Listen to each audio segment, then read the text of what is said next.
Oh, we're live. Welcome to April's ASV Astro Talk. This month we're going to hear from Stephen Slater, who's hiding over in the corner at the moment.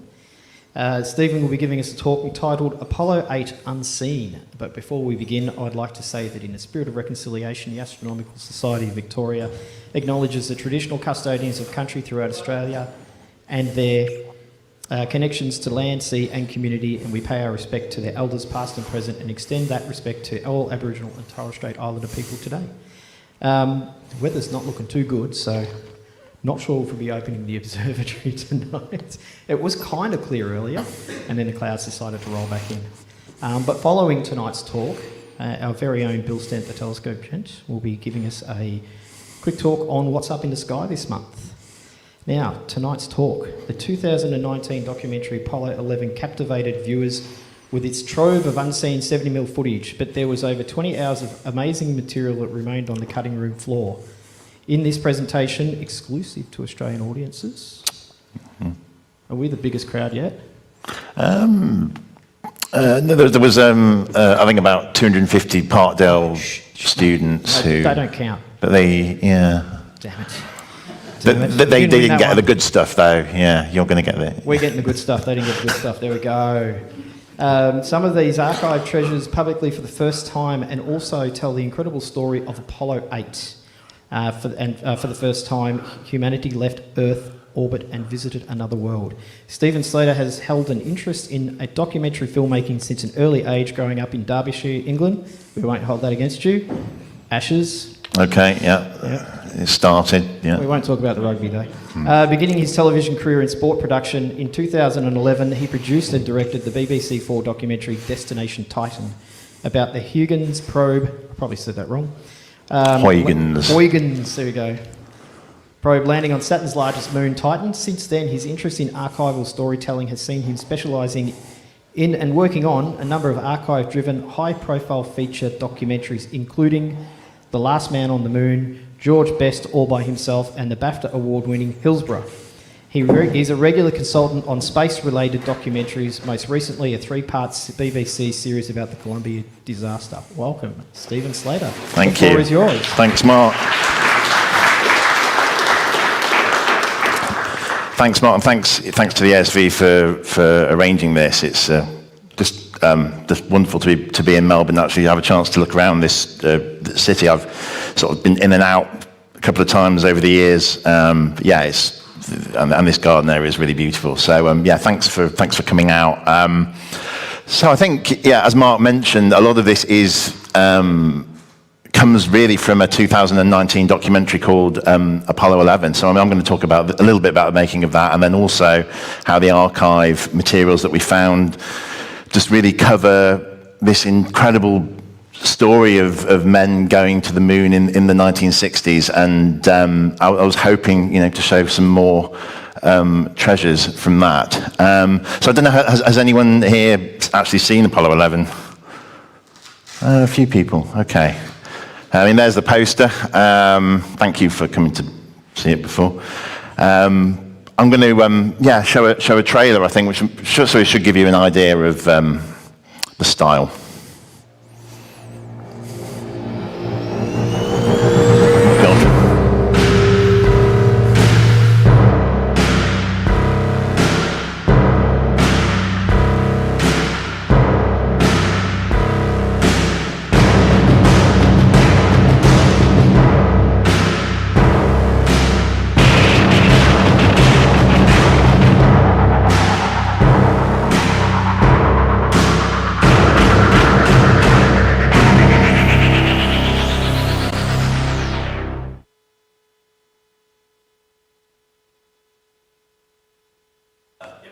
Hello, testing.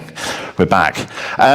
Yes, Apollo 11, and I think that trailer gives you a little preview of some of the stuff we're going to see, which is just some really cool footage. How did this start? Well, as Mark said, I've been working in documentaries for quite a few years, specialising in space, stories about space, particularly the BBC documentary Destination Titan, which is all about an unmanned space probe that landed on a moon of Saturn called Titan. And I'm sure many of you probably seen Titan through a telescope. It was kind of quite a special moment for me when I first did that.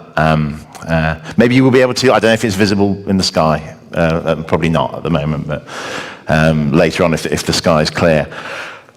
But no, probably not. But yeah, the story of Apollo 11, the Apollo 11 documentary, goes back to 2016, and I was working with some really, really talented filmmakers based out of New York. Director Todd Douglas Miller, Tom Peterson, the producer, Matt Morton, the composer, and we just formed a kind of a really tight-knit and productive team to produce this little short. It's not something that I would imagine many people have seen, but it's called The Last Steps, and it told the story of the last mission to the moon in 1972. And actually, this is a still you can see a panorama of a crater on the moon during that final moonwalk of what was actually a 3 days they spent on the moon. And the idea behind that film was, wouldn't it be great to sort of tell the story of that, but only using the archive, not relying on any interviews and just letting the archive breathe and tell the story. So this was a 30-minute short, and it was actually at the premiere of that in 2016, which I can't believe is now nearly 8 years ago. This was in the Hamptons in New York. We worked on the film. The film was it's a really beautiful piece of work. I think if someone can, I think there is a version still on YouTube, but it wasn't very well publicized. But the idea, this gave me the idea, and I think this was the first time it came up, was, well, in 2019 we have a very important anniversary coming up, which is the 50th anniversary of the moon landing. And wouldn't it be great if we could make a similar themed film in that style? And that's kind of how it started off. And so this was the plan.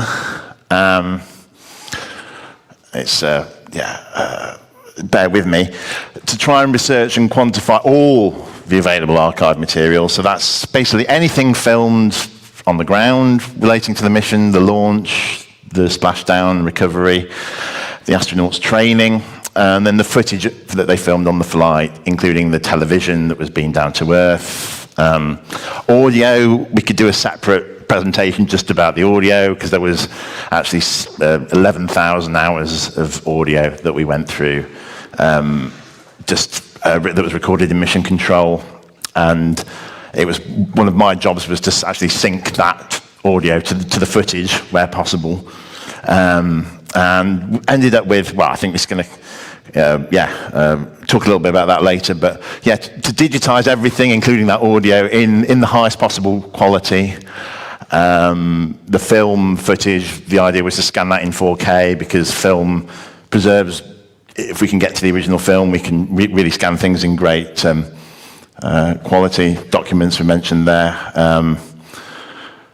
The documents and the transcripts actually allow you to sort of orientate yourself, so you know the mission started at this time.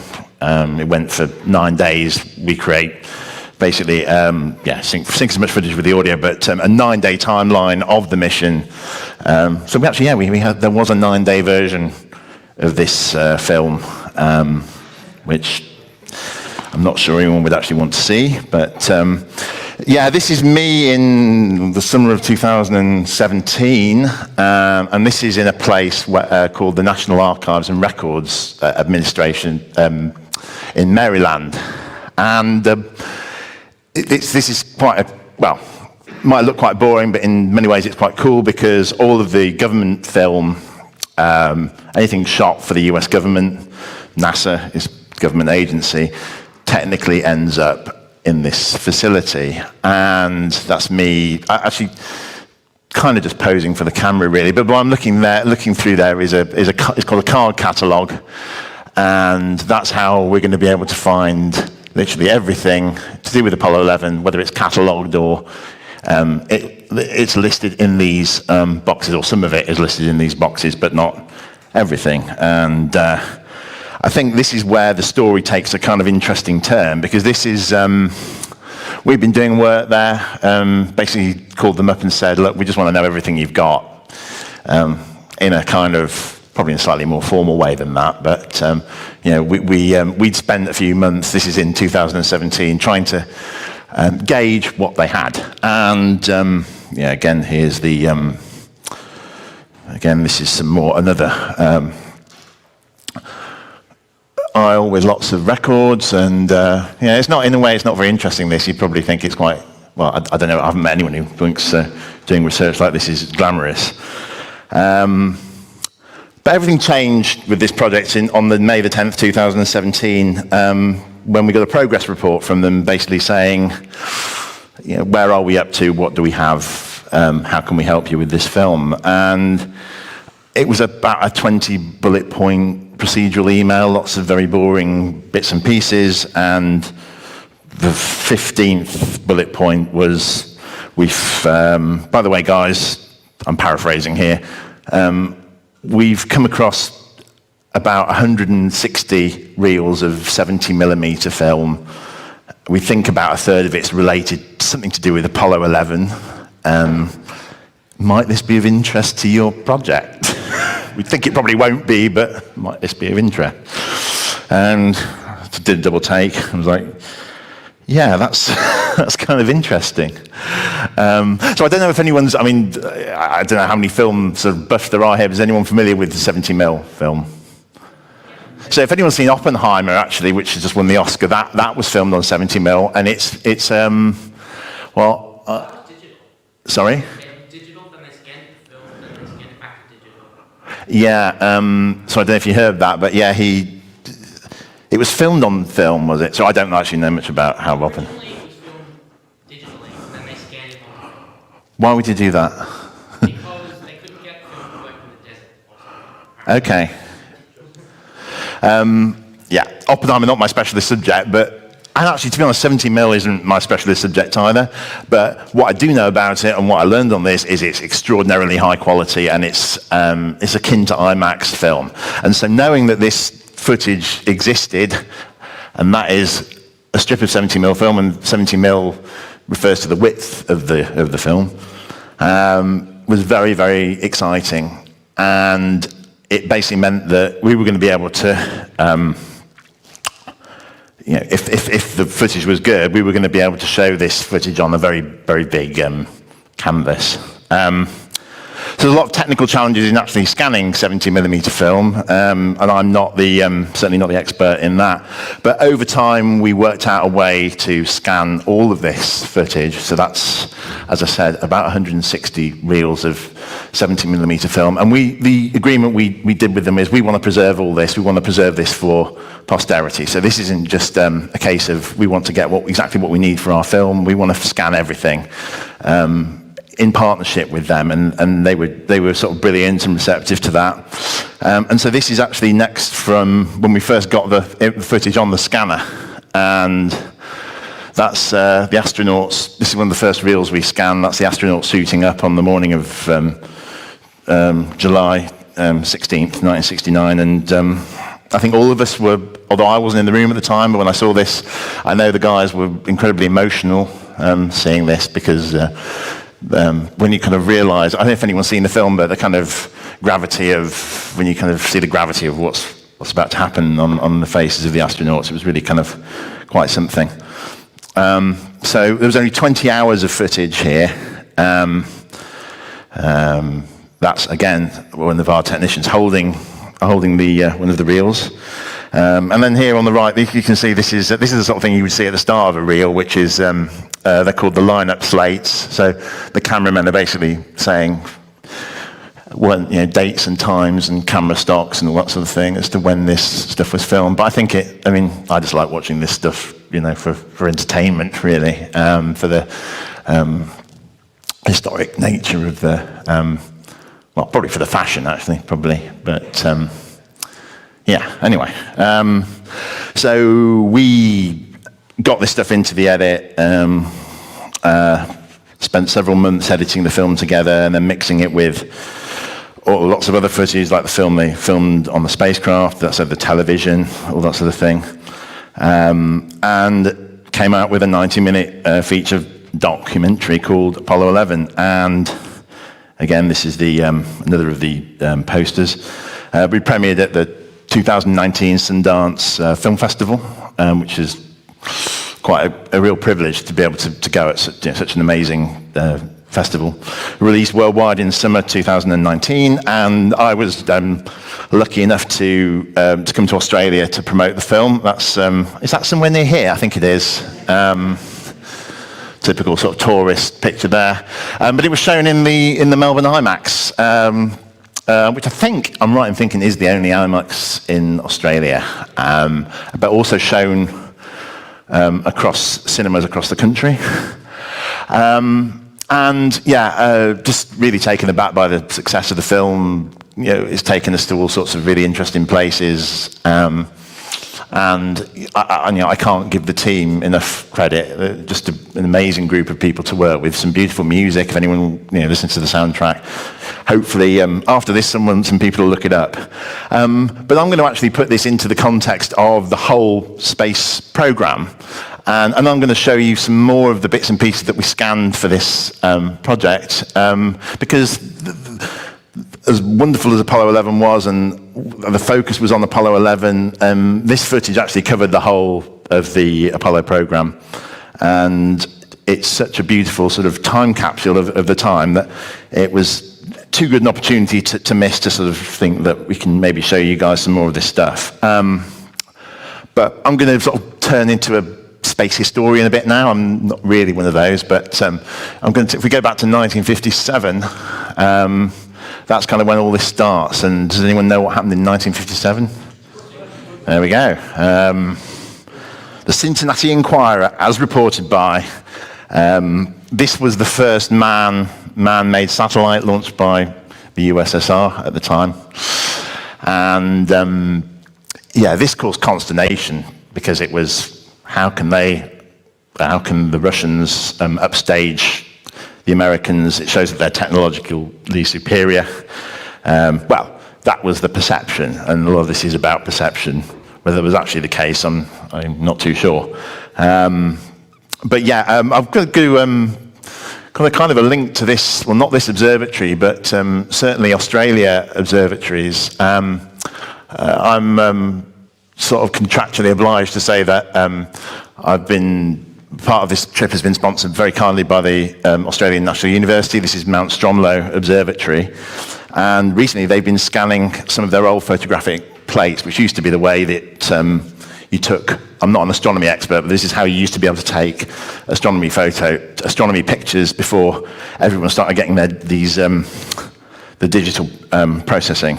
And these are actually photos taken from that telescope of a satellite. Now, this isn't Sputnik, but what we do believe is that there are some images of Sputnik in that archive, and we're hoping to find those. We'll say we, I don't think I'll be part of that, but when they do find them, it should show the first images of that satellite in space taken from Australia. And I think Mark's actually told me this, but it might have been taken with a telescope that's here that's being restored, and I think possibly in the Q&A we can talk a little bit more about that.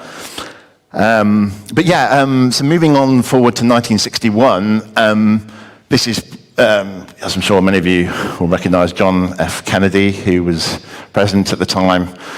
By this stage, the Russians have put Yuri Gagarin into orbit, and America has, Yuri Gagarin, the first cosmonaut, and America has about 15 minutes of spaceflight experience through Alan Shepard, who was sent on what's called a suborbital flight, just basically up and then straight back down again. And so he stood in front of Congress and said, before this decade is out, I challenged America to land a man on the moon and return them safely to Earth. Well, be useful, wouldn't it? It would be useful to get them back. But yeah, this is obviously one of the most famous speeches in presidential speech history.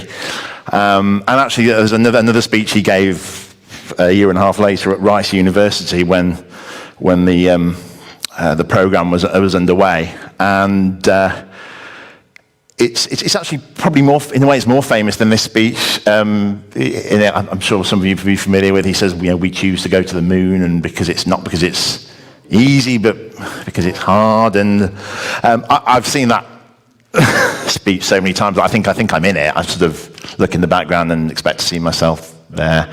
But I've actually picked a different part of the speech because I think it's not as well known possibly, but this really kind of spells out the sort of challenge ahead. Even though I realize that this is, in some measure, an act of faith and vision, for we do not now know what benefits await us. But if I were to say, my fellow citizens, that we shall send to the moon 240,000 miles away from the control station in Houston, a giant rocket more than 300 feet tall, the length of this football field, made of new metal alloys, some of which have not yet been invented, capable of standing heat and stresses several times more than have ever been experienced, fitted together with a precision better than the finest watch, carrying all the equipment needed for propulsion, guidance, control, communications, food, and survival, on an untried mission to an unknown celestial body, and then return it safely to Earth, re-entering the atmosphere at speeds of over 25,000 miles per hour, causing heat about half that on the temperature of the sun, almost as hot as it is here today, and do all this, and do it right, and do it first before this decade is out, then we must be bold.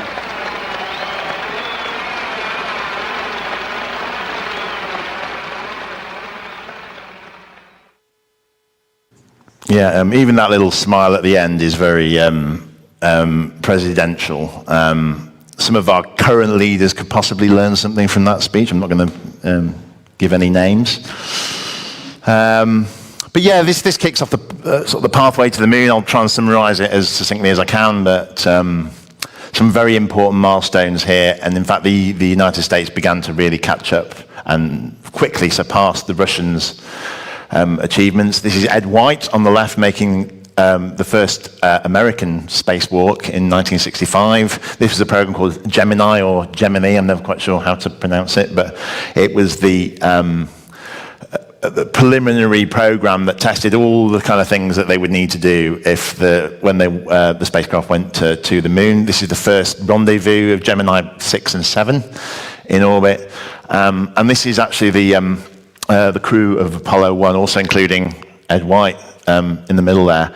And this is where the moon program really took a big setback because very sadly they were killed in a fire on the launch pad in early 1967.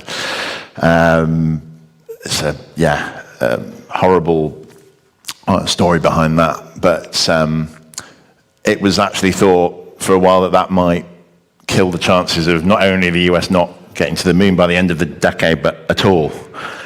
And this is kind of back where our beloved archive sort of comes in, and I think we've assembled this little collection of sort of outtakes, and I think it sort of just shows how incredible it was that the US had built up this technological capability in such a short time, so that they had the capability of going to the moon. And so this is, I've just put this little thing together. I'll probably let the pictures speak for themselves.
Okay. I can't get enough of the camper vans. I don't know about you, but that's kind of my favourite bit. But yeah, it's just amazing that we got to that stage in such a quick time, so that by 1968, basically sort of less than 2 years after that awful launchpad fire, we've got the technology to send people to the moon. So 1968, as some of you may remember, I personally wasn't there, really a kind of chaotic and difficult year for America. This is the Vietnam War. There was protests going on all over the nation. A lot of those protests related to the war and various civil unrest and assassinations of key political figures. This is Martin Luther King, taken after Martin Luther King's assassination in Memphis. So it was very, very turbulent times, and against the backdrop of this, in the summer of 1968, the Americans received military intelligence that the Russians were intending to send cosmonauts around the moon before the end of the year, and that would obviously upstage the Americans, despite all of the progress. And so they took these reports seriously, and a decision was made, despite having only launched that massive Saturn V rocket 4 times at that stage. I think I'm right. Someone correct me if I'm wrong. They made the decision to put 3 men on top of it and send them around the moon. And so these are the men who were chosen. This is Bill Anders, Jim Lovell, and the late Frank Borman, who was the commander of the Apollo 8 mission. And that's actually kind of why I've decided to loosely focus this talk around, because I think in many ways it was a more important mission than the Apollo 11, because this was the first time that we actually left our home planet, and we had the ability to do that. That's the plan, to go to the moon and orbit 10 times and come home. Sounds pretty simple, doesn't it? And this is what they were going to do it in. The rocket there, which you saw in the archive footage, is called the Saturn V. It's I think the SLS is just slightly bigger, but the largest rocket ever to be built to carry humans or anything. And it works in 3 stages, and those 3 stages basically just get the rocket into Earth orbit and push them onto the moon. And it's only the very small part at the top there which comes back to go to the moon and then comes back to Earth. So in fact, this is an artist's impression of what happened, what's supposed to happen. Did it happen? Don't we know? After leaving Earth orbit, and the crew are just in that tiny little cylindrical craft called the command module. That's the service module they're attached to, and that's the 3rd stage. But basically, that entire rocket is just thrown away. So it's expensive business. Which brings us to the morning of December the 21st, 1968, and so this is some more of the 70mm footage, and this is the Apollo 8 crew donning their spacesuits, getting ready to go to the moon. It's kind of a momentous occasion. That's Jim Lovell there with his suit technician.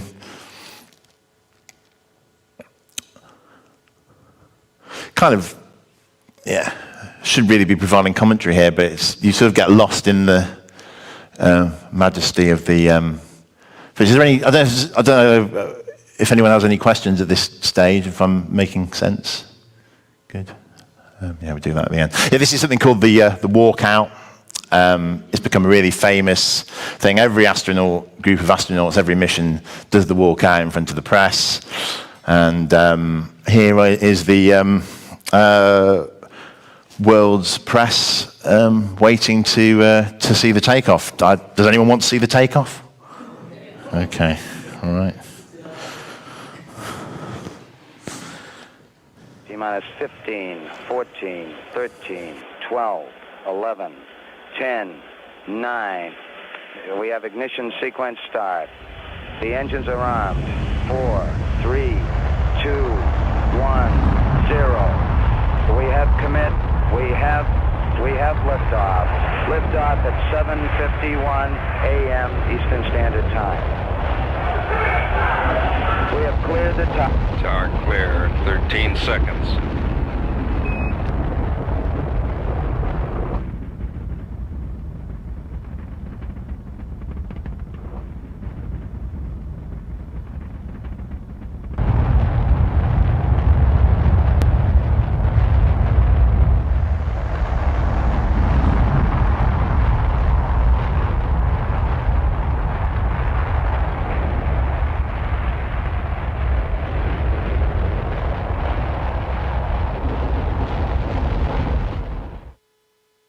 Yep, there you go.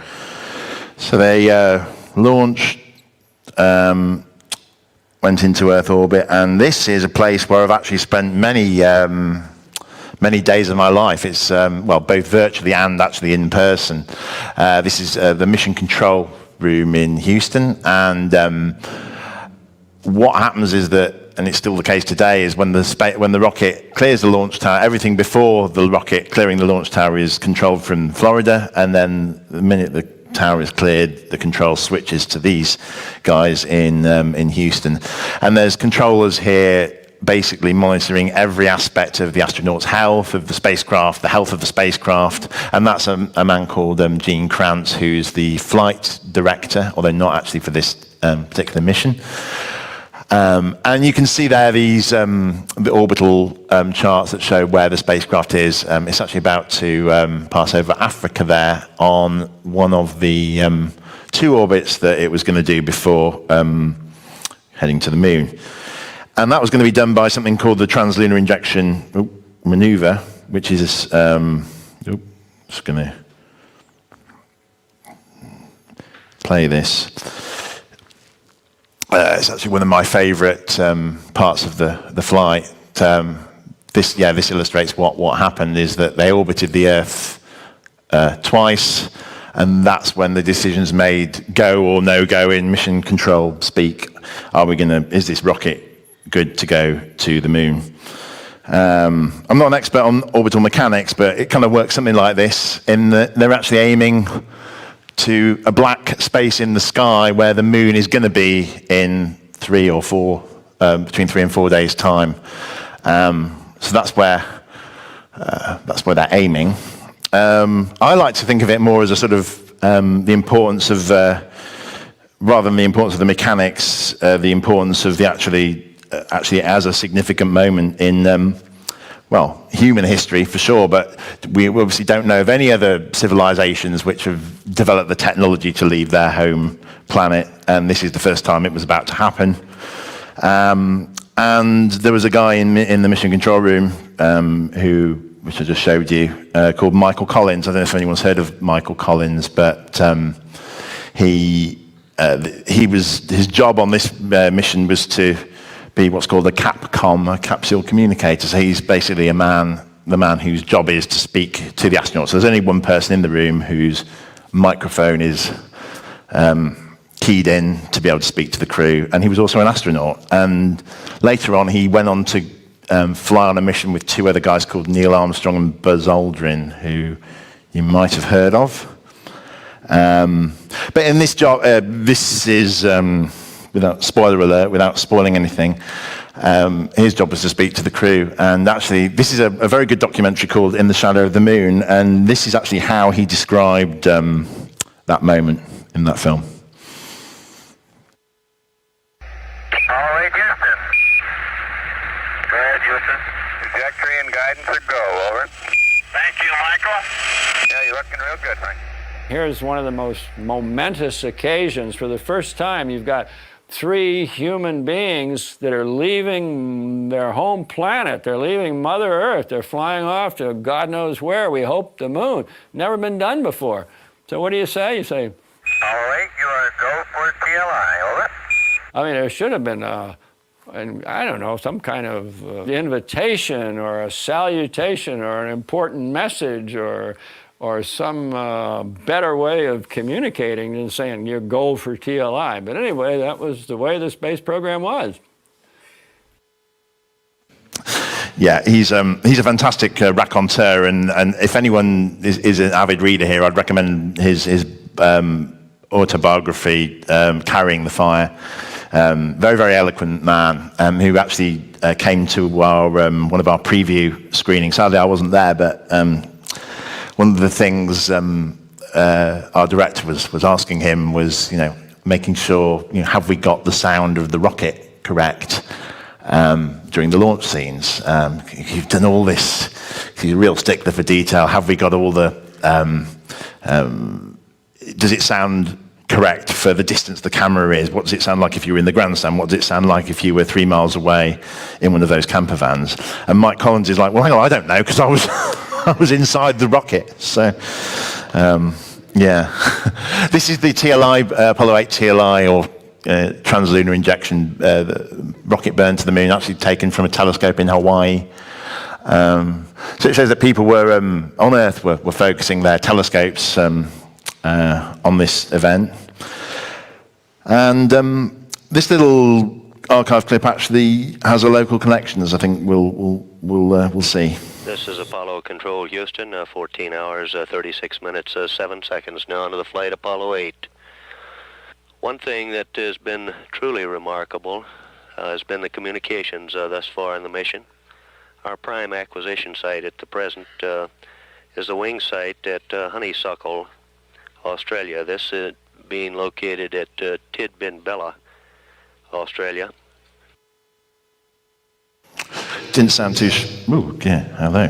Didn't sound too sure how to pronounce that, did he? But as many of you probably know, one of the key ground stations to communicate with the crew was Tidbinbilla and Honeysuckle Creek. Actually, Honeysuckle Creek was the prime NASA tracking station, and that's located just outside Canberra, or was located just outside Canberra. It was closed in 1981.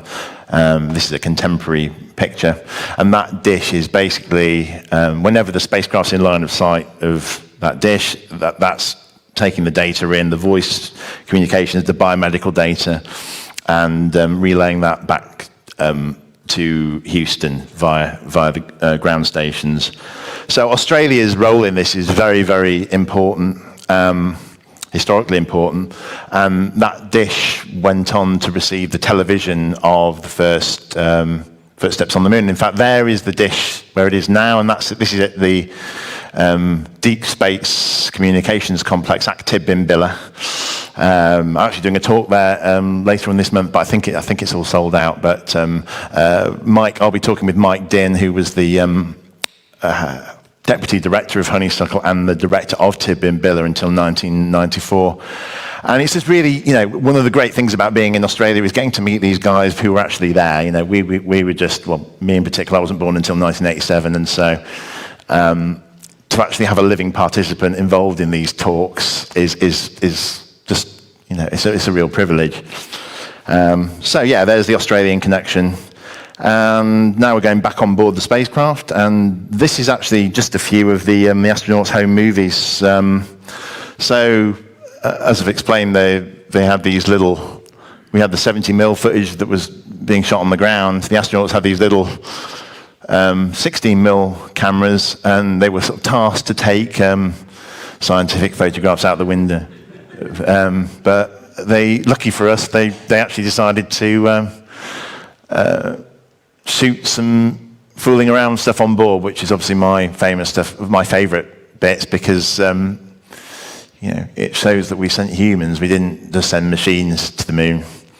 So it's a 3-day journey, and it's actually, there's not a lot to do. It's kind of boring, if that's an appropriate term.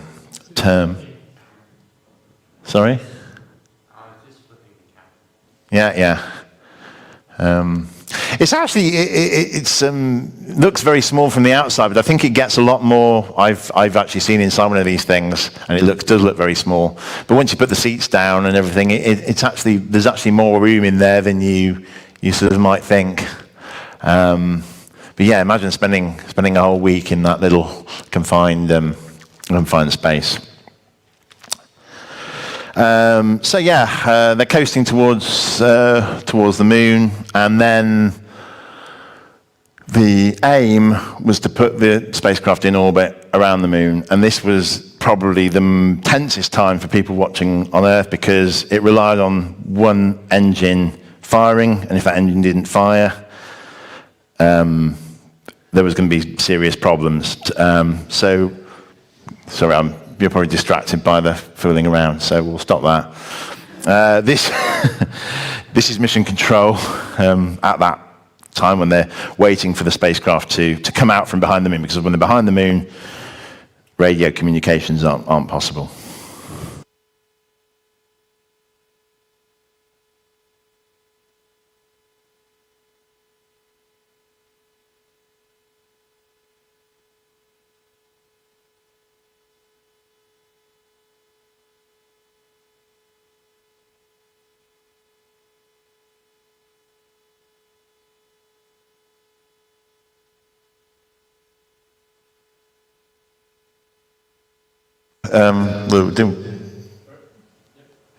Yeah, basically they're waiting for confirmation. I could just do my impression of the astronauts here to sort of fill in.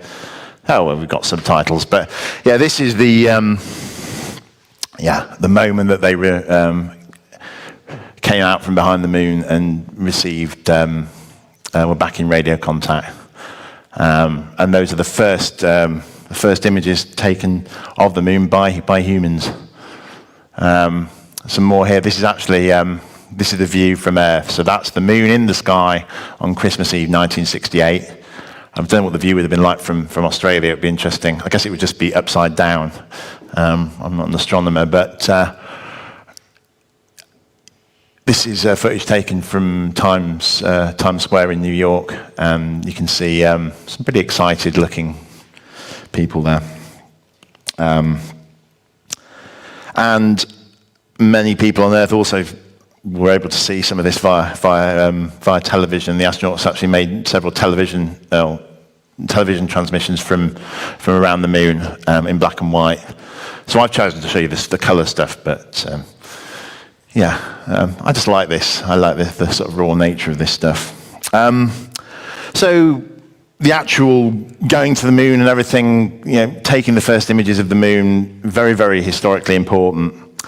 But what has subsequently happened is that this mission has become known for something else. And this kind of happened as the astronauts were orbiting the moon. They came out from behind the moon and saw something unexpected. And a colleague of mine from the Goddard Spaceflight Center has actually recreated this moment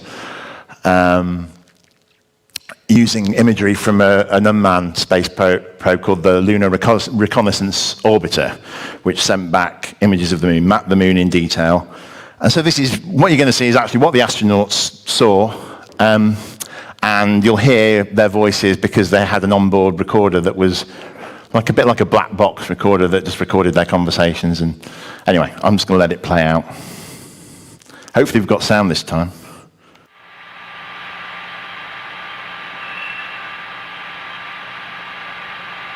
Oh my God, look at that picture over there. There's the Earth coming up. Wow, is that pretty. Hey, don't take that, it's not scheduled. You got a color film, Jim? Hand me a roll of color, quick. Oh man, that's great. Where is it? Quick.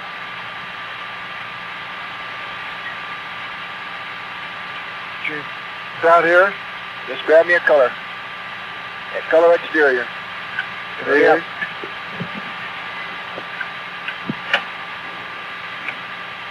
Got one? Yeah, I'm looking for one. C368. Anything, quick. Here. Got it. I think we missed it.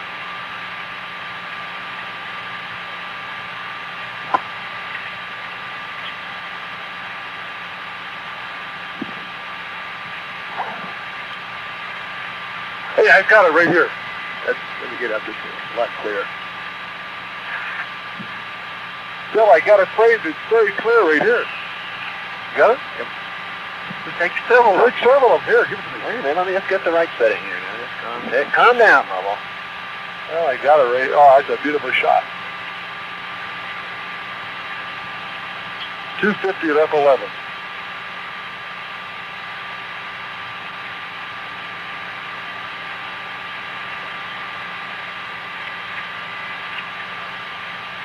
Okay. Now there's the exposure. I did. I took two up there. You sure you got it now? Yeah, it'll come up again, I think.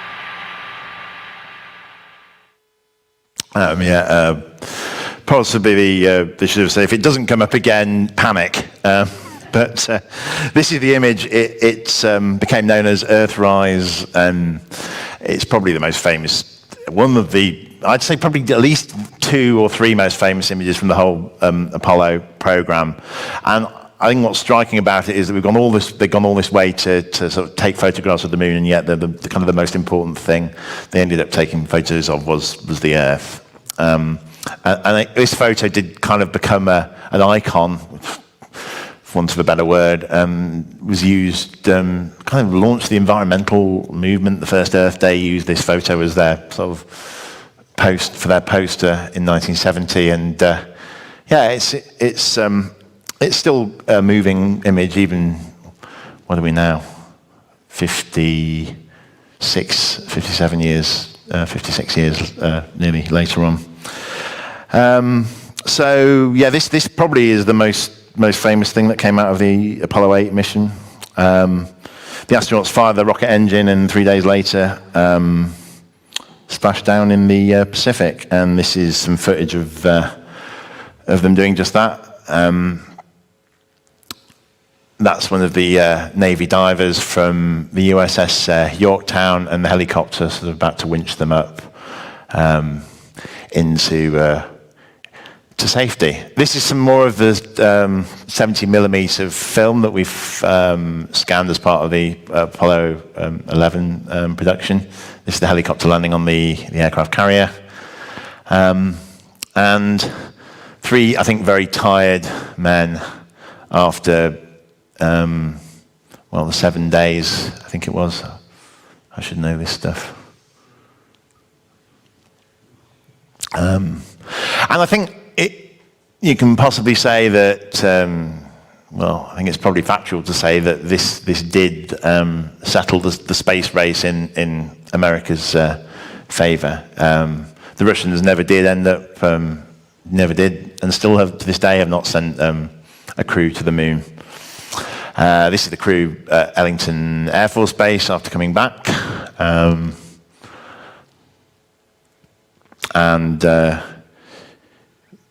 This is a parade in New York City. And you're going to see them. I think, do we recognize that picture from somewhere? Yeah. That's Guy, I think he's the president. I know he is, is any American football fans here? This is the crew about to do the opening ceremony at the 1969 Super Bowl. And I should be able to tell you the teams, but I can't remember. The Colts and the Jets, yeah. And I think neither of those teams exist anymore. So there you go. It's nice footage, yeah. They came back as heroes, and I think, as I was saying earlier, it was just such a difficult time for America in 1968. One of the astronauts, Jim Lovell, actually said that he received a card saying that from an anonymous sender saying you saved 1968, and for this achievement, the 3 men were named the Time Men of the Year for 1968. So does anyone know who the current Time People of the Year is? Person of the Year? There you go. So was she here recently? Wasn't she in the area recently? I saw some rumor on social media that she was here. So 6 months later, the Kennedys' dream was fulfilled when Neil Armstrong and Buzz Aldrin landed on the moon in July 1969. And then there were 6 additional landings, which culminated with Apollo 17, which, as explained earlier, we did the Last Steps film about, but that was in 1972. And since then, no human has returned to the moon. But that's all about to change, we think, because this is the Artemis 2 flight, which is scheduled next year to go and redo what Apollo 8 did, although in this case they'll just be going round the moon once and coming back. But it remains to be seen exactly when this is going to happen. I obviously hope it happens soon. This is the Artemis crew, including a Canadian astronaut there. And I just think it'd be really great to see us pushing these boundaries again in human spaceflight. So I think that's all I've got for the moment. If anyone has any questions, I'll do my best. So, thank you.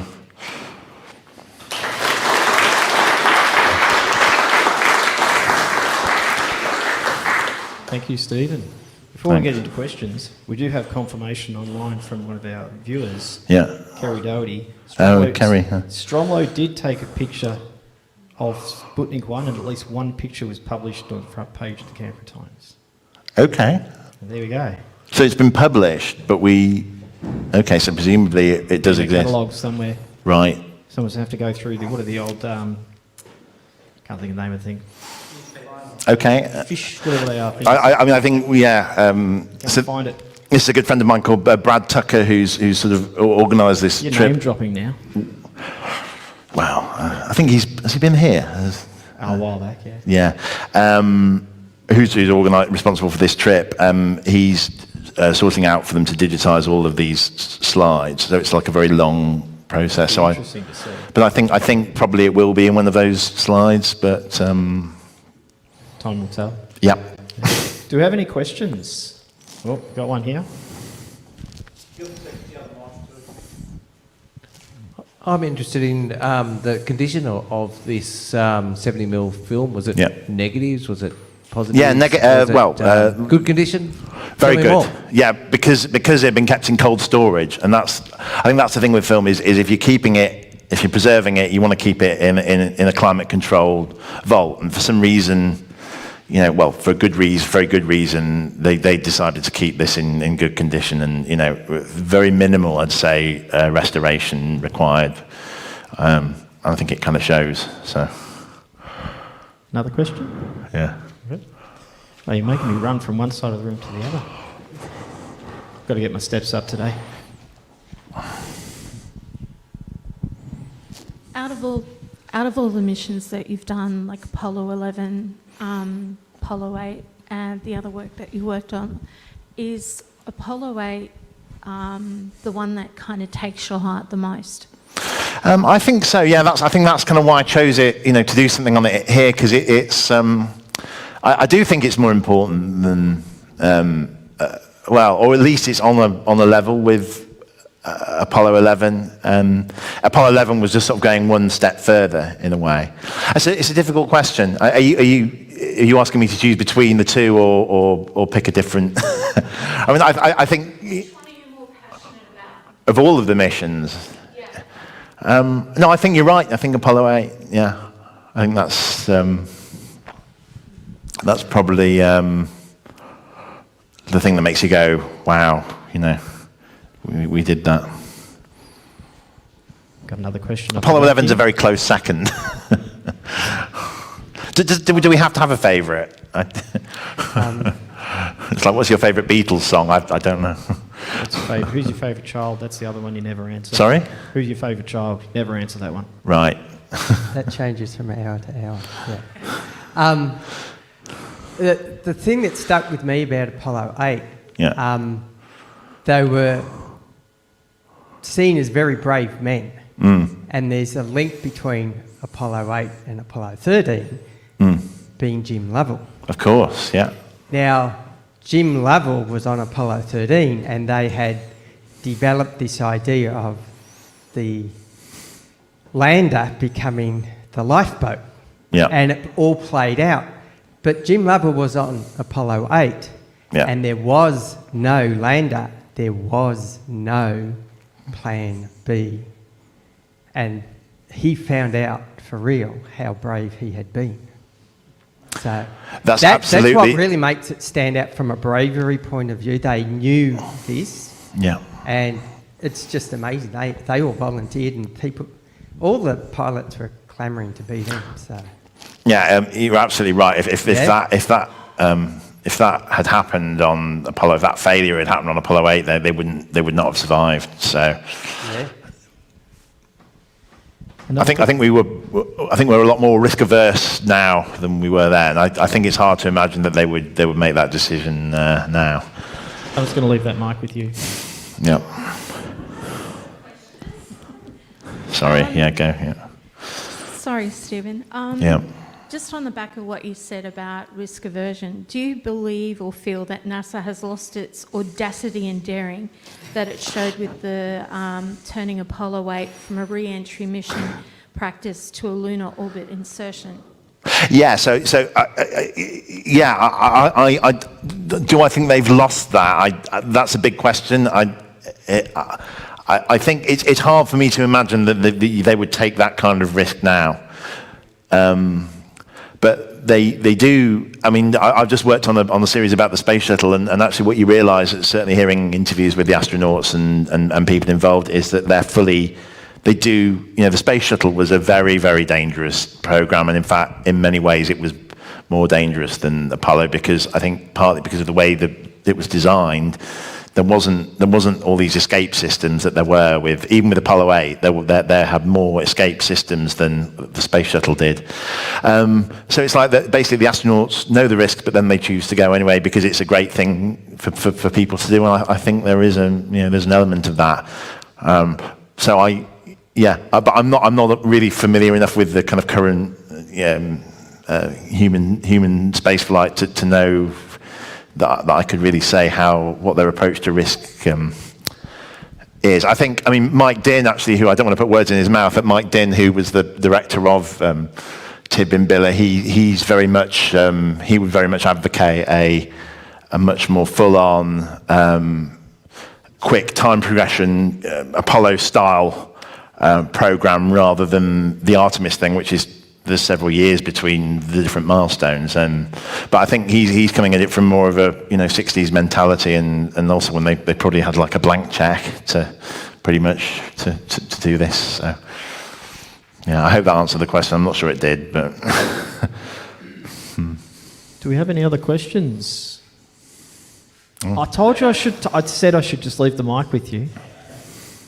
I'm coming back. You just want to make me walk, that's all.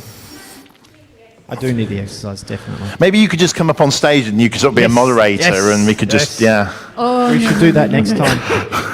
I'm risk aversion to stages. Yeah. Sorry.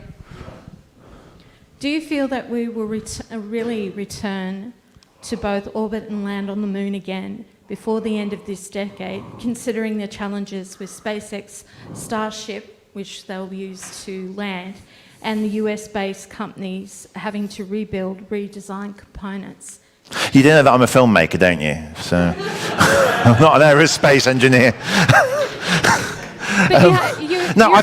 I do think it'll happen. Yeah, I do think it'll happen, and I do think it will happen. Like that the Artemis thing will happen. I think by the end of the decade. I mean, I know people who are working on the program, and it's a real thing. It's not just a, pie in the sky sort of thing. As to whether they'll land, and I mean, I know, and I'm paraphrasing Mike Dinn would have a more of understands this a bit better, but his view in a talk we did recently was that landing on the South Pole is actually a very, very risky thing to do because of how hard it is to get to that landing site. I think all of the Apollo missions were in equatorial regions, so they were kind of easier to get to.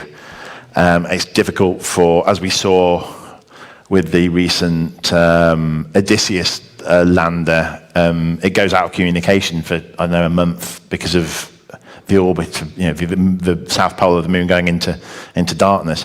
So yeah, that's like possibly a hurdle that could come up. I think it'll happen, and I think also, I mean, going to Mars is going to happen, like one day. It's inevitable. It's going to happen, but it's always 20 years in the future, isn't it? So. When will we get to see your space shuttle? Sorry? When will we see your space shuttle documentary? Oh, it was. I think it was not my. First of all, it's not. Sorry. I didn't make this single-handedly. It was actually on CNN. I think over the weekend. It was on the BBC in February. So it's out there. I don't know whether it's coming to Australia. Maybe it is, but I'm not in charge of such things. So basically, check YouTube. Well, you could do that. I'm not advocating that, but Torrent. Got a couple of questions from online. Yeah. What instigated your interest in space, in the space program? Did any of your learning during your school years encourage your interest? I'm a science teacher, hence my interest. Oh, I mean, we didn't. Yes, I certainly did watch it. I did learn. Was very interested in the planets in the space program at school. I think watching programs. Particularly, there was a BBC series called The Planets, which aired when I was about 11, 12, and that was, no, I was 12, I was 99 when it aired, and that was very, very inspirational. And I still think if anyone, it's available on DVD, it's a real great example of really good program making that I think kind of has been lost. It's in the style of David Attenborough and these real sort of landmark BBC series. I can't say enough great things about that show, but I don't think the average 12-year-old probably was watching The Planet. Probably watching more interesting things. Yeah, I got no idea what I was doing. Yeah. Another question, what plans do you have to document ongoing space missions, for example, Artemis? Well, it's nothing to do with, I don't control what NASA cover, very little at the moment, but maybe if they want. Maybe if someone wants to send me up there, then I'd probably say you're going to need a very big rocket, But NASA, he's calling, he's asking. Did you do any university qualifications to do what you're doing today? Actually, no, I don't have a degree. I was at, no, I'm sort of self-taught. I think a lot of people I went to studied film at college, but woefully underqualified to do whatever I'm just bumbling around really, but no, but I'm not, I think the thing is it's different for different people, isn't it? I mean, some people, I think, benefit more from a practical kind of education. Some people, I don't know. It's different for different people. I don't know. But you didn't. Sorry. You didn't go to uni though. No. Now, I'm far too boring for that. No, see, the boring people go to uni. The exciting people don't. So that question about what do you have documentary-wise ongoing was more about as a filmmaker. Are there any projects in the works for you? Anything we're allowed to talk about? Yes, I'm working on a documentary about Sally Ride, who was the first American woman astronaut or female astronaut, and I'm working on a documentary about the miners' strike, actually, which took over the UK in 1984 because it's the 40th anniversary. So that's so it's not all space, but yeah, that's a couple of examples. Yeah. So when do we expect those out?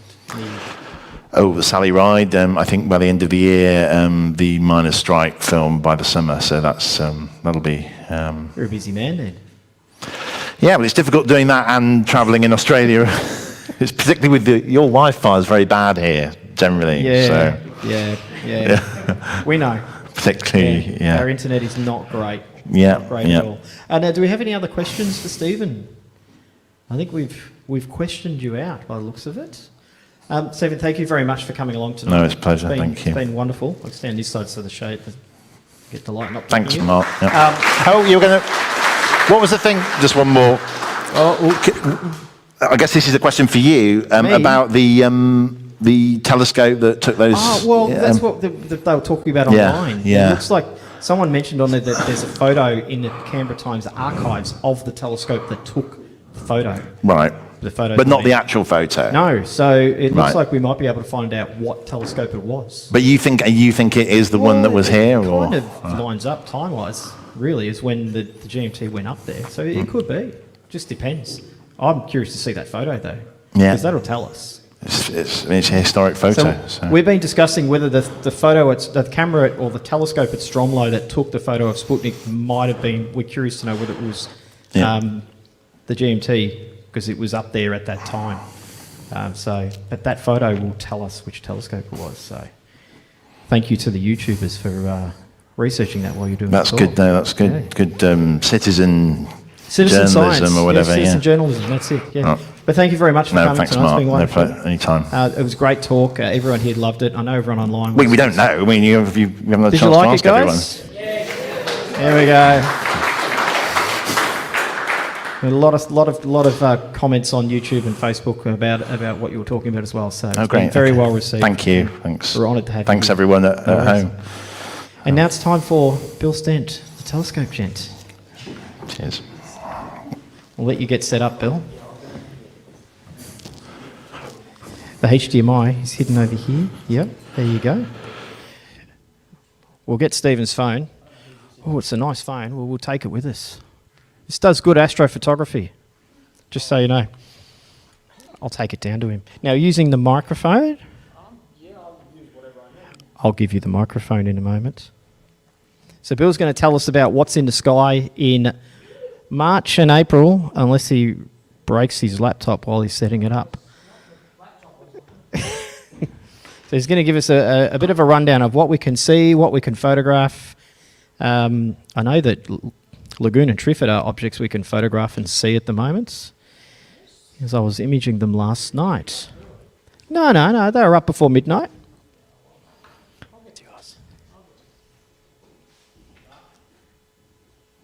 Oh no, I'm just going to hand this one to him and he can take it. And if you notice, the screen's not green tonight, Bill. I've noticed the screen is actually almost good. Yeah, almost good, Lee. Almost good. Yep. You're fired. We're using our projector this time, so it doesn't look like it's got an aurora happening. No. All right, I'll just hand this over to Bill. Hi, people. How are you going? So I'm, as usual, I'm talking about what's in the sky in late April to early May 2024, which is in the next 4 weeks. By the way, can you hear me right? Good. Hold it closer. So anyway, so let's get into it. As long as my little bleeper works, yes, it does. So tonight, I'm going to take my glasses off. So tonight, first of all, we're on the lands of the Bunyurong and the Wurundjeri Woiwurrung peoples of the Kulin Nation. Now I'm going to start as usual by talking about the general conditions at this time of year. Then I'll talk about some depressing news. Then I'll talk about what's in the sky, and that includes where's the moon, the planets, getting orientated, which is the constellations and the bright stars, and also the planets. Before I go through my suggested targets for you tonight, we've also got a little surprise with it's not really a surprise, but the Eta Aquarids are around later on this month. And then I'll talk about the 5 a.m. early risers. So now I've decided not to talk about what's happening next month because it's really just a repeat of what's happening tonight, except for the planets, and the whole thing's just rotated a bit around. So if anybody has any terrible objections to that, then let me know, because I thought it was getting a little bit repetitive. And I'll finish up by talking about things to look out for this month. So the general conditions at this time of year. Welcome back to Australian Eastern Standard Time. That's Great Melbourne Telescope plus 10. Now, sorry, what was that? So now, if you've got a go-to telescope, you will need to remember to tell it that's not daylight savings time anymore, because otherwise it's going to miss your target by around about 15 degrees. So that would probably be a bad thing. So if you're a Celestron owner or a Jacinta owner, then yes, you'll need to tell it that. The other thing about standard time is that the place where the sun crosses the meridian at local 12 o'clock now moves back to Malakuta in East Gippsland. Previously, it was in Coober Pedy in South Australia. Now, don't overthink that, because Coober Pedy has its own time zone. So if you go back, I tried to do this, and because I thought, I think that's the way it worked, and I started looking up all these tables for where the meridian happens, and it just didn't work. And I suddenly realised that Coober Pedy's out by half an hour anyway. So yeah, that's a bit of a disaster. Now, sunset around about this time of year is about 6 p.m. It's dark about 7. Now, next month, that's going to get wound back to about 25 past 5. That's Australian Eastern Standard Time, of course. At the other end, sunrise is at about 6:45 a.m. and that's dark until about an hour before. The next month, that's getting it's rising earlier. Later at 7:10. So you're getting a chunk more observing nights hours at the moment. Now these are based on nautical twilight, by the way, which is there's a number of different twilights you can choose. Basically, if you go outside and you see a star, you can go for it. More general conditions at this time. We are gaining hours of darkness, but it's slower now that we're past the equinox. So it'll calm down. A long time ago, I used to live in Norway, and at about this time of year, you'd get 20 minutes per night extra, which is unbelievable. Last month, it was about 2.5 minutes here. Time to think about colder weather clothing. When I go up to LMDSS, which I understand our esteemed president has been up to LMDSS a couple of times. He's living there rent-free. It gets cold up there, particularly in winter. So you do this. This is me in my kitchen. It was not warm. It was not cold in that in the kitchen, but I was very, very warm in that thing. It's a good little thing to have, that. So. Anyway, if you're a young astronomer or you're responsible for young astronomers, check out the planets. They're rising in the morning. There's a nice cluster of them in the morning. So if you can get your kid out of bed, my kid was never particularly good at getting up at 5 o'clock in the morning, but other kids are apparently. So go and check out the planets. They look good. They're rising in the east in the mornings, so you can engage them. Now, this is the bad news. This is data from the Bureau of Meteorology, and it's about fully clear days per month. Now, that's January down there, nice and summer, and we're around about here. It's not looking good. Now, this is the red one here is Eildon. My thingy's died. Oh well. And it doesn't matter. So the red one is Eildon, and so it really plummets. We don't think that LMDS is quite as bad as Eildon, but it's not very far away.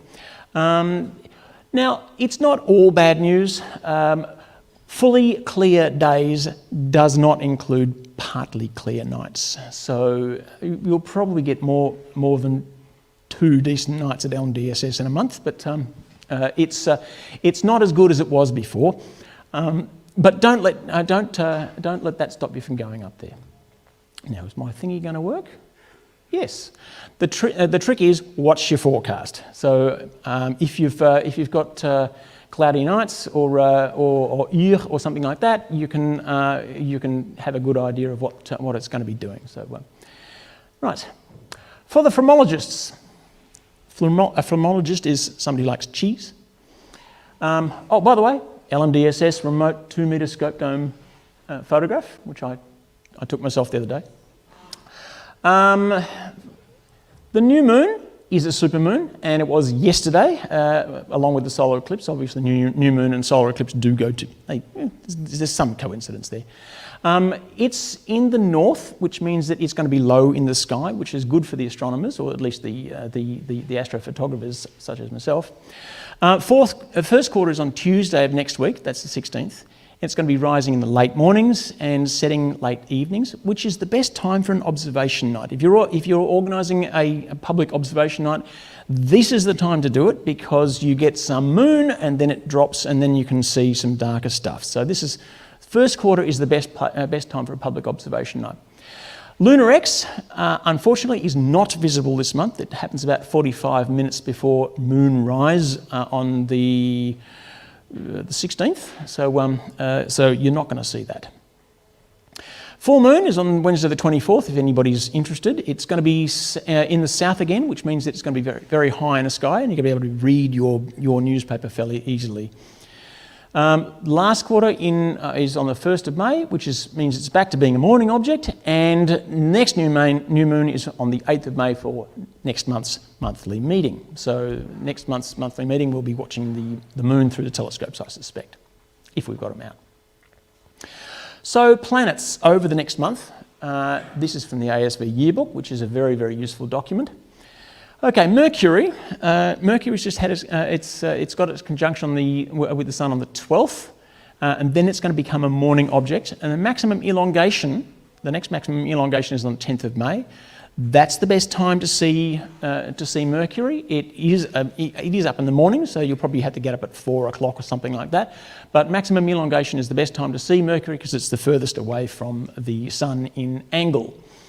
Venus is a morning only thing. It's close to the Sun. It's actually getting closer to the Sun at the moment. It's getting progressively harder to see. If you get up in the morning, you can still see it. Well, my backyard sort of, I'm looking eastwards towards a hill, so I don't really get to see much close to the horizon anyway. But it's gone for us. But if you're in a different place, you might be able to see Venus still in the morning, but it's getting a bit difficult.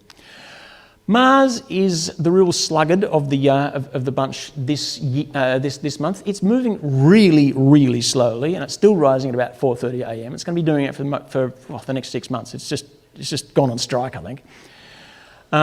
Jupiter is still. I saw it this evening. It's still there, low under the clouds, but it's going to be back in the morning again in July, so that you probably won't see much more of Jupiter. Saturn is a nice morning object now. It's rising earlier. It's fairly close to Mars. In fact, I think it's tomorrow morning. There's the conjunction. I'll get to that. Uranus is an evening object. It's staying fairly close to Jupiter, so don't bother about it. It's fairly close to the Sun. Neptune is back as a morning object. Neptune is, of course, the sort of thing you're going to need a fairly large telescope to see. One with lots of aperture as well as a fair amount of magnification. So you're going to need a Schmidt-Cassegrain or something like that. Pluto, which is a planet. It rises before midnight. Yes, I'm old. It rises before midnight, and it's probably the planet which is the best time, the best place to see.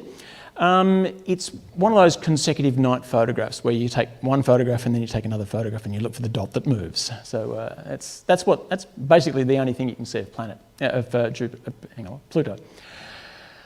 Okay, so. The sky at 10 p.m. facing south. This is the getting orientated section. I don't know if you can we turn off the lights, Sleep? Because it's looking a bit dodgy there.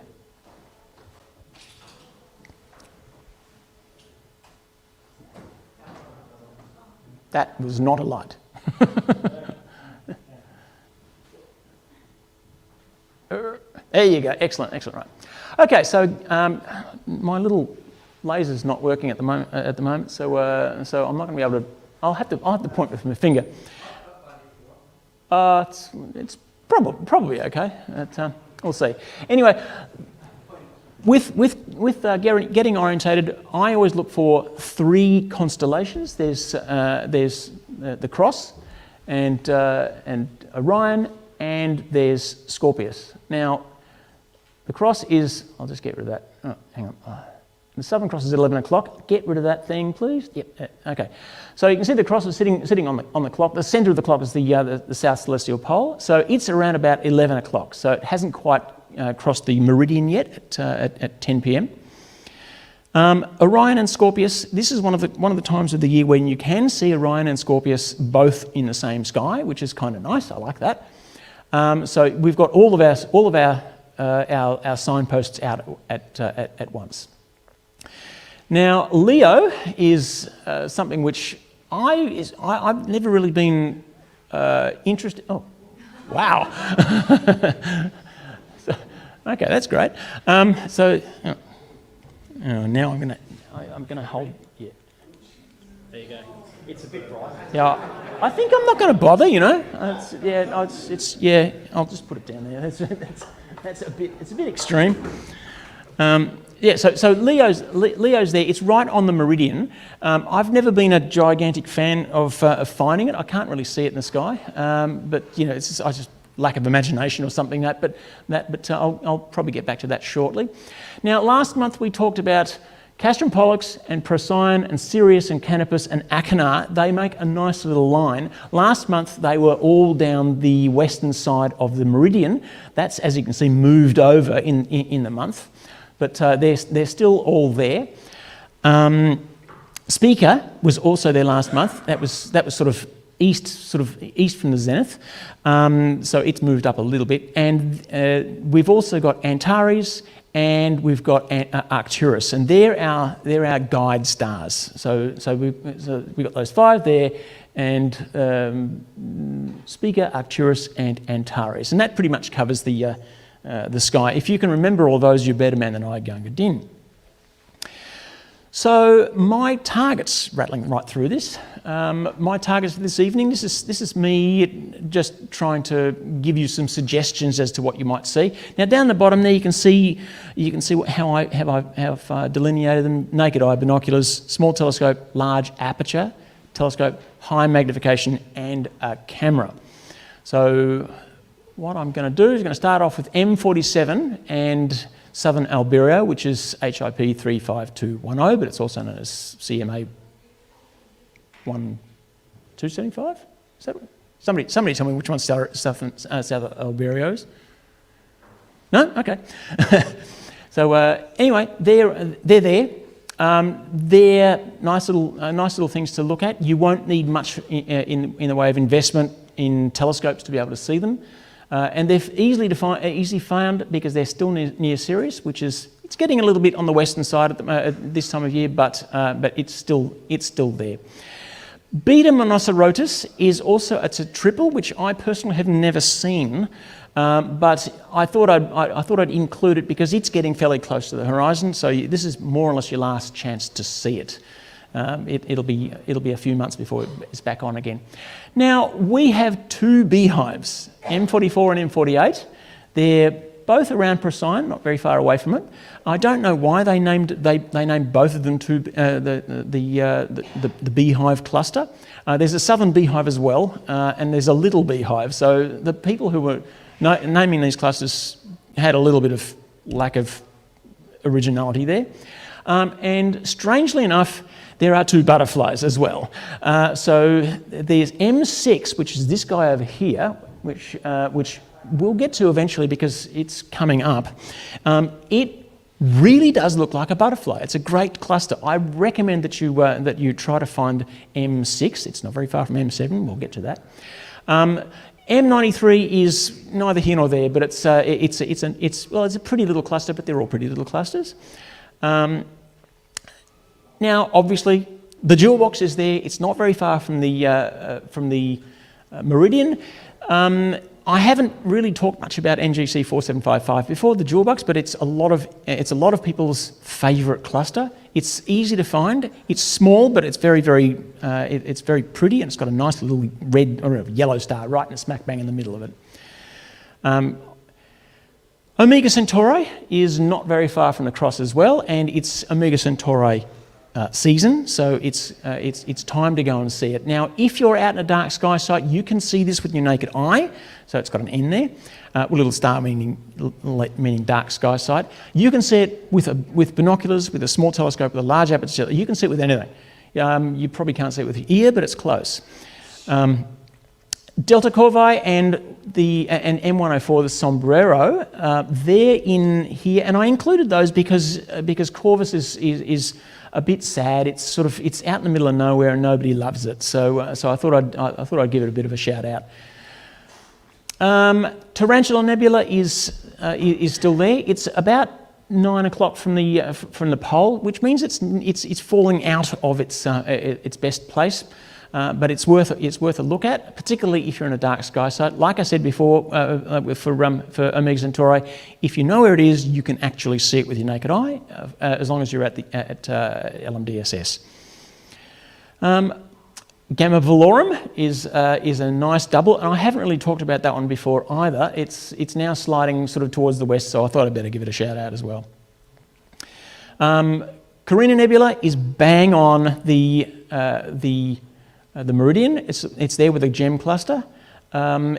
It's not quite so close to the zenith as you have to worry about the donut, but it's easy to find. Just look for the cross and go around there. Carina Nebula is fairly dark. You will have to use a reasonable aperture telescope, or a pair of binoculars will do. You need something with a bit of light gathering. And finally, it's a little bit early in the season to start talking about Rho of Hyukai, but it is my favourite part of the sky. It transits about 3:30 in the morning, so it's not out of the question. But it's got M4, M80 globular, it's got Antares, it's got Rho of Hyukai itself, which looks like Mickey Mouse. It's got Beta Scorpii, which is also a double. Actually, it might be a triple. But just in that area, there's a lot of really busy stuff going on there. And if you've got a camera, please give that a shot, because it's well worth it. So it's very, very colourful, and there's a lot of stuff going on there. So that's the targets for the evening. It's a fairly long list there. I hope you should be able to get something. Some stuff from the remote dome. I took these shots from Melbourne, but it's the LMDSS's remote dome. This one's the 3.5 metre dome, which is as you can tell by the diffraction spikes, it's a Newtonian. This here is Southern Alberio, and you can see that there's a blue star right behind that orange star. It's very, very, very pretty. This is M47, which is just there. I like clusters, but they do tend to start looking very similar after a while. This one's a gem cluster. You can see the gem cluster itself, and just a little hint of the Gabriella Mistral in there. I deliberately turned that one down to try to make it look like you would see through a telescope rather than through a camera. This is my own photograph of M104, and I was completely upstaged the other day by, who was it? It was Eddie. Unbelievable photograph. And his frame was about that big. He took a shot with a Schmidt Cassegrain and it just absolutely nailed it. It's just the most fantastic photograph. So if you can, I don't know if he's listening. Hello, Eddie. If he's listening, congratulations. That's a shot. Another remote dome one. This is Omega Centauri. It happened to be there when I was mucking around with the dome the other day, just doing some tests. The tests are nearly done, but we've got a couple of things to develop still. So, but I'm having a great old time with this. So, there you go. And this is the last shot I took with the remote dome. I was actually up there at the time, and I think that our esteemed president took a photograph of this with his phone just the other night. Guess what? That's better.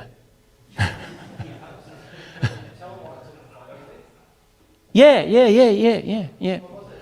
What was it? It was your shoe. So Ida Aquarids is they're going to be good this year because they peak just at the time of the new moon. So it's going to be really good. So with any luck, the clouds will not gather, and we'll get a really good view. Now, Eta-Aquarids are a meteor shower, and it's got a long season from mid-April to late May, but it's the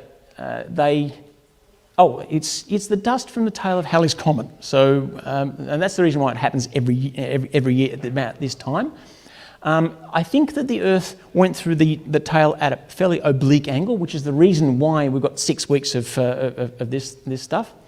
The peak is on the 6th of May, plus or minus a couple of weeks. Now, the new moon is 2 days later, so what you're going to see is a very dark sky. So now, what you want to do is go up to the LMDSS because they're looking at 40 shots per 40. I don't know what you call them, bolides per hour. So that's about once every 90 seconds. So that's quite a good shower. So what you do is you have to wait until around about 3 a.m. So it's a morning phenomenon. Aquarius rises about that. Now, if you start looking east prior to 3 a.m., you might see some, and they're going to look weird because they'll start at the horizon and shoot upwards. So it's a bit weird to see a rising, falling star. But anyway, but after 3 a.m. they'll start coming out in all directions. Don't look directly at the centre of it because that's not where they are. They tend to move left and right from there.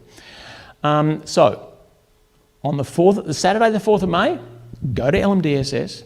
May the 4th be with you. That is not the gag we were looking for. So, did you get it?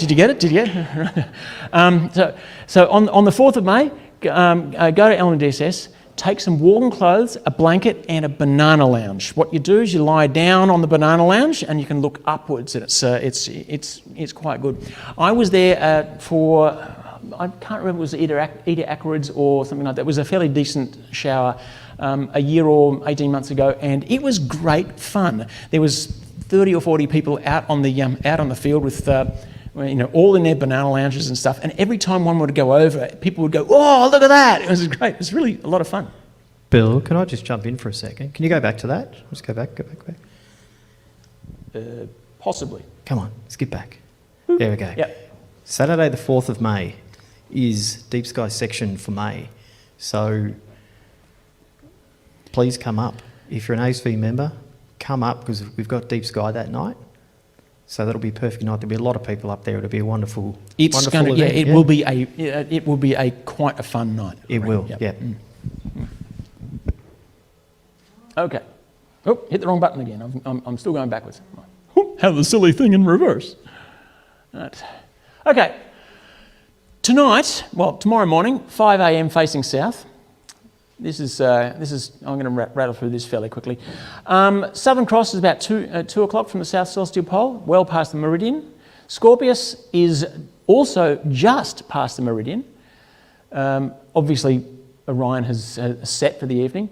Now, the Milky Way stretches from north-northeast to south-southwest, and it goes right through the zenith. Now, that is not the optimal place for the people who take wide-field shots of the Milky Way. They want a nice bow, and to do that, they want it slightly off the zenith. So if you're out there with your short focal length lens, I'd be going midnight or 1 o'clock or something like that, rather than 5 o'clock. But your miles may vary. Tomorrow morning, Mars and Saturn are right on each other's doorsteps. They rise very, very close to each other. It's probably well worth seeing. Well, it'll depend on your focal length of your telescope, but you may be able to get them both in the same shot, in the same eyepiece, depending on your eyepiece. But it reminds me of the Christmas conjunction a few years ago of Saturn and Jupiter. So they're very, very close. So the weather is not awesome, but I don't know. Give it a try tomorrow morning. You might be able to see something. I won't see anything because there's a tree in the way, unfortunately. Venus is up later, as you can see. It's right there underneath the horizon, but it will be up there just before sunrise. I don't know. Anything else? That's pretty much covered, I think. So M6 and M7, they are, you notice on the zenith, so definite donut warning there. Your telescope will have difficulty getting that, especially if you've got a long refractor or a Dobsonian or something like that. It's going to be a little bit complicated. M6 and M7. M6 is the butterfly cluster I was telling you about before. M7 Ptolemy cluster, beautiful thing. So have a look if you can. It's going to be there for the next few months anyway. So there's no hurry. The stars will still be there next year, and obviously later in the month, look east for meteors. Right, final notes. I think there's nothing new here. Tomorrow, 5 a.m, Saturn-Mars conjunction. The Eta Aquarids peaking on the 6th of May. Please visit the LMDSS. It will be a ball. On the 4th of May, or May the 4th, thank you. There's going to be very, very tight conjunction between Moon and Saturn. I don't think it's actually going to occult from here. Saturn is going to brush the Moon's dark limb. It's going to be at about 9 o'clock in the morning, so it's going to be a daylight thing. It's going to be hard, but if you've got the right equipment, you will be able to see this. Also on the 4th of May, Pluto goes into retrograde. Now, I'm only mentioning this because I want people to learn about the historical significance of what retrograde means and what it did for science. Basically, the ancient astronomers saw the planets going along, and then they'd stop and turn around and go backwards, and then keep going in their westwards journey. They had no idea what was going on, and the number of theories and disprovings and re-theories, it caused the birth of science as we know it. So retrograde is something which is terribly, terribly significant. So it's interesting that Pluto is going into retrograde anyway. And on the 10th of May, Mercury is rising at maximum elongation. So get out and have a look at that. Okay, there you go. Thanks, Bill. The astrologers are going to love that. The astrologers are going to be very happy that Mercury goes into retrograde. Oh, yeah, dozens of astrology sites. Oh, you do? Yeah. Wow, well done. You try Googling Mercury retrograde. Oh, my God. Yeah. They put their crystals out for the moon as well, you know. Oh, yeah. Bill, thank you very much for a wonderful What's Up in the Sky. And as I said, 4th of May, or May the 4th, Star Wars Day, not Star Trek Day. Star Trek's not as cool. Sorry, guys. Deep Sky section, up at LMDSS, no moon. What was it? Eta Aquarids? Eta Aquarids. Aquarius. Yep. Around about 40 a night, or 40 an hour. Is that what yeah. 40 per hour. Once every 90 seconds. During the day, stay up all night. No. You birdwatch during the day. No, you sleep. And you that's sleeping. That's basically sleeping. Kevin! Solar, you can do some solar. A little bit of solar, have an afternoon nap, and stay up all night and watch it. Look at the Eta Aquarids, banana lounge or comfy chair or hard ground. Don't forget the VB. Very bland, yeah. Thank you, Bill, for a wonderful presentation of What's Up. Thank you, Stephen, who's outside having a coffee at the moment. And thank you, everyone, for coming along. For those of you who have library books, the library will be open after the presentation and after supper. This is an ASV members library book. Angela, I told him I'd give it back to you, but I'm going to take it home and pretend I returned it, so he gets a late notice. Yeah. Thank you, everybody, for coming along. We've got 3 or 4 people lined up that I'm trying to shuffle around to work out what's the best one to put on for next month. We'll hopefully lock it in the next 2 or 3 days, but it's been a wonderful evening, and enjoy the rest of your evening. And for those who are here, supper is ready.